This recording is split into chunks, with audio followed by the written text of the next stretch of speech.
guest is Dean Sam Hargrove from Tennessee State University, who is the Dean of the School of Engineering, Technology, and Computer Science.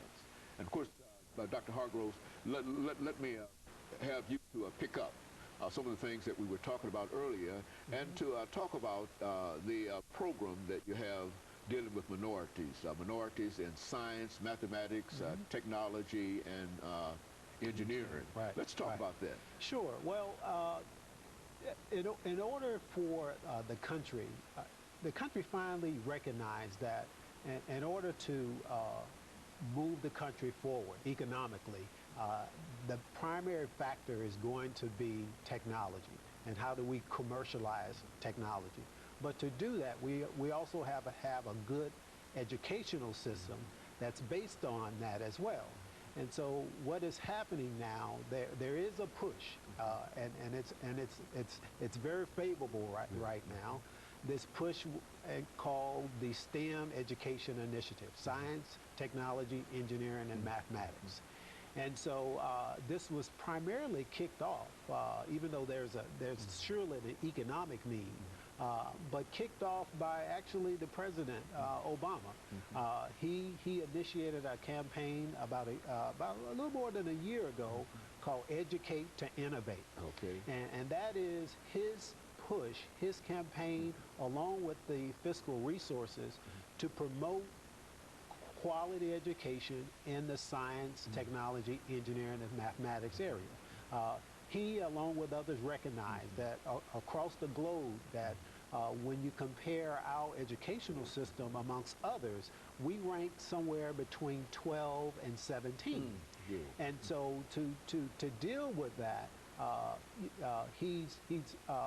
the President Obama is promoting more STEM education in K-12, but also for colleges and universities.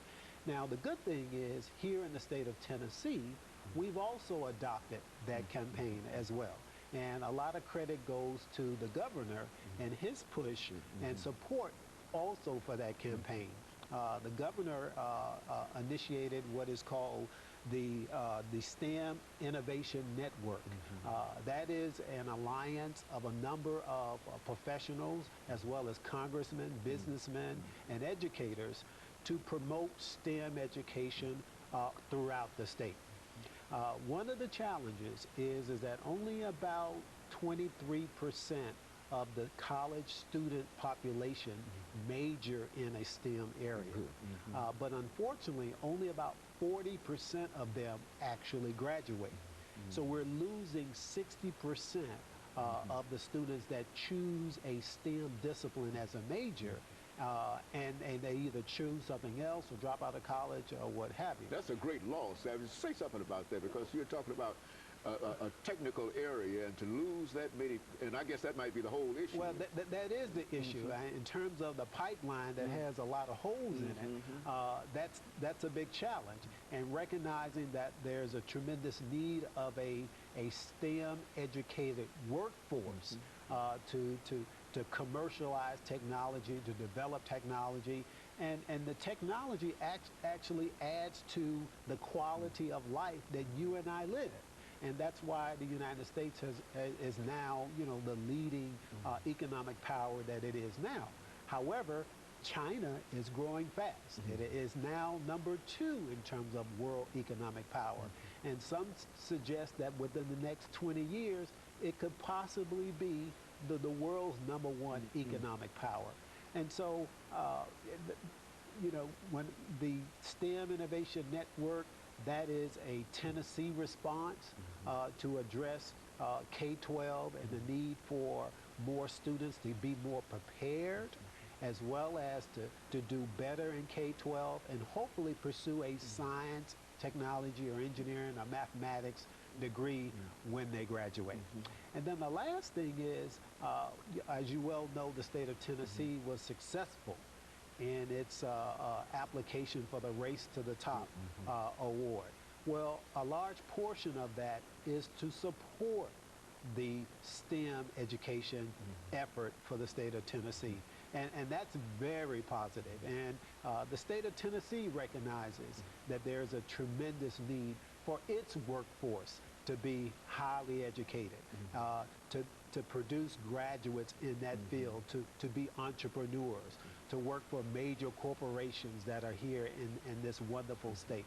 And so those type of resources from the Race to the Top will also be funneled into K-12 and to some degree maybe some higher education institutions as well. And so what we're saying here is that for the longest, one of the reasons at many institutions, whether they be higher education institutions or secondary education institutions, has been resources.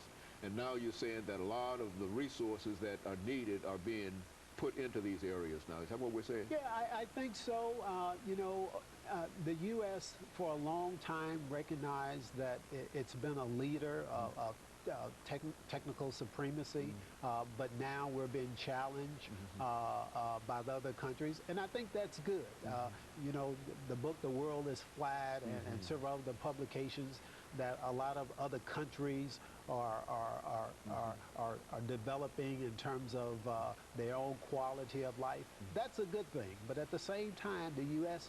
must also respond and continue to improve and to make new products and to sell those products and have and such that its GDP continues to grow as well. In China, their GDP, gross domestic product, is almost I think double digit for the most part, and ours remain about between 3 to 5%. Well, we can't stay that way. We have to continue to invest in a workforce to create jobs and to have qualified people for those jobs in order that you and I and our children to have a better quality of life. And all of this would really improve the life situations for a large number of folks, not only in America, but throughout the world, if we were to invest that kind of money and elevate ourselves in those regards. Absolutely, absolutely. You know, in the state of Tennessee, we graduate about 9,500 engineers. In the U.S., there's only about 70,000 engineers. We have to do more. We have to graduate more. Hold that point, and I want to follow that up when we come back during that this final segment, because I think that is one of the major points that we want to cover here. And we've got about 8 to 10 seconds, and we'll be back. We'll be back with our audience following this very, very short commercial break.